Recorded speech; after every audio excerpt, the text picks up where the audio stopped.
Hey, what's up, guys? It's Mr. Fitzflourish, and today I thought I'd talk about options. So, options made simple. Okay, so to understand options, we first need to know what a stock is. So, what is a stock? So, a stock is an equity or security measured in units called shares. Okay, and a share is like a ticket that represents ownership of a business. Okay,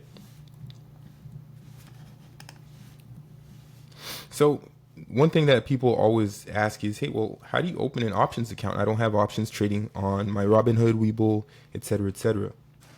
So you need to go to account settings in your brokerage and you need to agree to the options agreement. It's going to ask you to choose a level of understanding.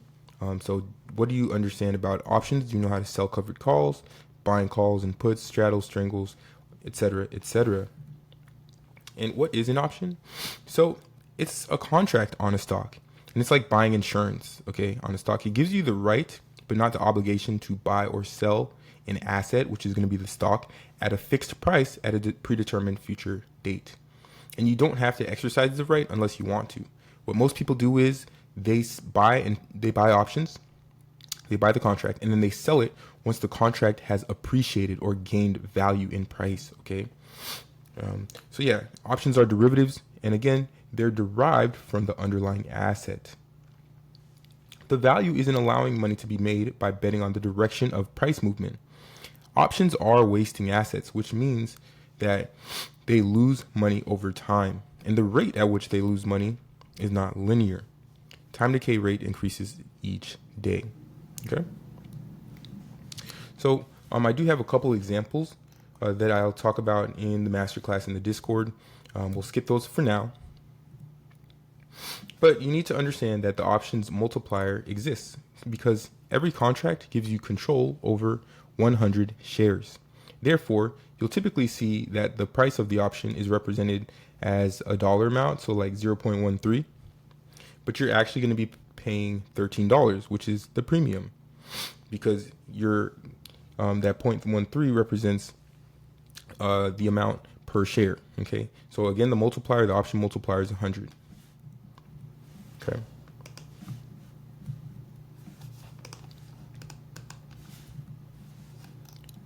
All right. And then again, the premium. So let's talk about the premium a little bit. The options premium is the price of an option contract. And it's there's a basic options formula, and the way that you think of things is intrinsic and extrinsic value. Okay, so the premium has intrinsic and extrinsic value.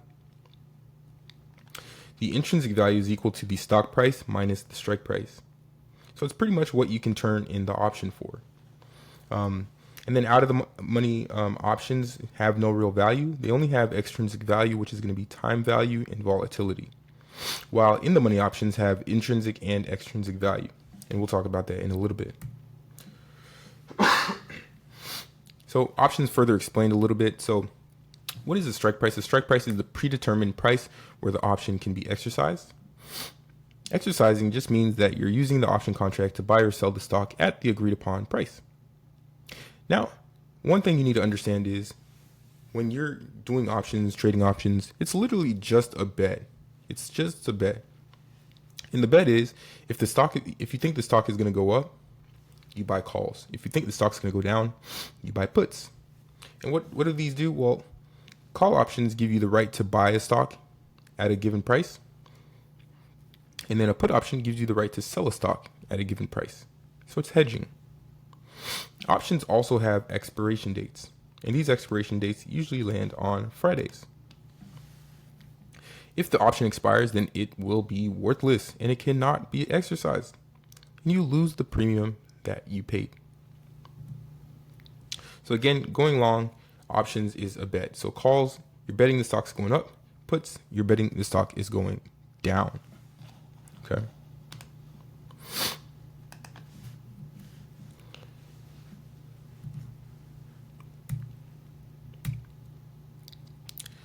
And again, there's time value. So the more time your option has to reach the strike price, the more expensive it will make the contract. Zero data expiration contracts, a lot of people like to trade these. They're very volatile and they're contracts that expire the same day. They have almost no time value, only volatility and sometimes intrinsic value if it's in the money. So let's take a look at an example of, okay, well, we're going to buy some calls, okay? So the current price of the stock is $43. So you're going to buy, or here it is. So the current price of the stock is $43. And then at the money would be buying a contract at that price. Out of the money would be buying a contract at a price that has not yet been reached. In the money is buying a contract where the price has already been reached or passed. So this is nomenclature for trading options. Okay.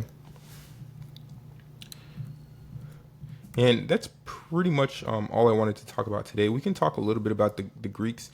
There are a couple Greeks that go into making up the price of the options. So the most important ones are going to be delta and theta. I'm just going to talk about those two. So delta tells you how much your option value will increase or decrease with a $1 change in the share price. So if your delta is 0.5, well, that means that every dollar that the stock moves, your contract will gain $50. Okay. So it would look something like this. So in this example, you buy a call option for $50 and the delta is 25. So if the stock price is $100 and you bought the contract, it's $50. Well, if the stock price goes to 101, well, now the delta tells you how much the premium is going to gain, which is 25. So 25 plus 50 is 75. And then if the stock price increases another dollar, it then goes from 75 to 100 because the delta is 25. Okay. And then there's gamma, which tells you the speed, but we're not going to talk about that. But we do talk about theta. So theta tells you how much value your contract will decrease every day that you keep the share price the same, but every day that you hold this contract. So it looks something like this. So let's say that the stock price is $100 and it just doesn't change, which doesn't happen, but let's say that it doesn't change and your theta is negative 0.1. So you bought a contract for 0.5, which is $50. Well, the contract or the stock price doesn't change, and then the next day it goes down to 0.4, which is 40, and the next day 0.3, which is 30. Okay, so theta tells you how much the contract will decrease every day you hold that contract. All right.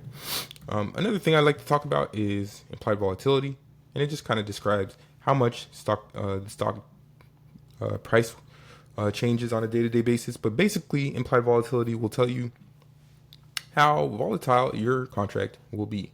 Okay. And if you're swinging, you need to find implied volatilities, contracts with implied volatilities less than 50%. Okay, so hopefully this helps you in terms of options, understanding the basics about options, and understanding the basics in the Greeks. There's a ton more in the Discord, so feel free to click the link below. We're currently running a 2-week trial for those who just wanted to try out the Discord, but if not, ton of free stuff here on TikTok and YouTube. Hope you guys have a great day. Good morning, welcome to the Fit to Flourish podcast. Let's talk wellness, finance,